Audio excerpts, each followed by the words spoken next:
Human morality has a long way to go. It's very inconsistent from person to person, and even for the individual, it can be easily swayed by passion or greed, upbringing, mob mentality, or a million other fluctuating cognitive biases. So what if a computer program could set you straight on what was right and what was wrong? It certainly sounds unnerving at first, but could we eventually become moral novices, relying on machines for guidance? For this to happen, the computers would need to learn what makes people happy and what makes them suffer. It could use millions of wearable sensors to detect people's emotional states in order to collect big data on the subject. It would have to look at the short and long-term effects of different decisions and balance the result. For instance, someone getting a loan might be very happy for a year, and then quickly become unhappy as they struggle to pay it off. It would also have to calculate the emotional ripple effect. For instance, someone who is quickly killed may not suffer much at all, but the friends, the family, the people who witness the act might feel a tremendous amount of cumulative suffering. The program can then start guessing at the emotional outcomes of certain actions and then test its predictions against the actual results. The more it did this, the more accurate it would become, until the machine can start attributing moral ratings to behaviors or actions in a very quantifiable way. Most decisions would result in a more neutral moral rating, somewhere around 0. Numbers that were positive would be good, and negative would be bad.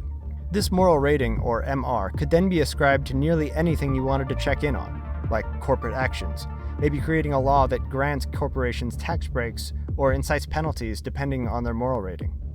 The computers in our automated vehicles could also have an MR in terms of how safe they are. If you purchased a sporty car that claimed to go faster on long straightaways than the slow competition, at some point people would start to wonder if you were sacrificing safety for thrill-seeking. By giving a vehicle's computer a moral rating, the owner and passenger would know exactly what they were getting into. There might even be an ethical standard that street-legal cars couldn't go below. This rating system could also be applied to government. Next to new ballot measures, you could see an associated MR processed by the top AIs. News publications could list the MR as a critique of policy decisions. Hell, they may even be used by world leaders in an attempt to gain favor, or better yet, to do the right thing. If proven effective, it could potentially lead to brand new forms of government itself.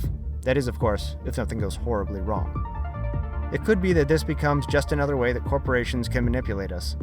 If they funded or purchased the AI themselves, they might be able to skew its mental model in order to support their agenda. Hopefully enough smart people can come together to work out some sort of corrective safeguards, potentially creating results that get cross-checked and verified by a network of AIs that no one company controls, especially if set up with a level of transparency and findings that are repeatable by other AIs. This new and easily accessible moral compass can become a unifying agent for the people that comes from an extensively informed and quantitative analysis.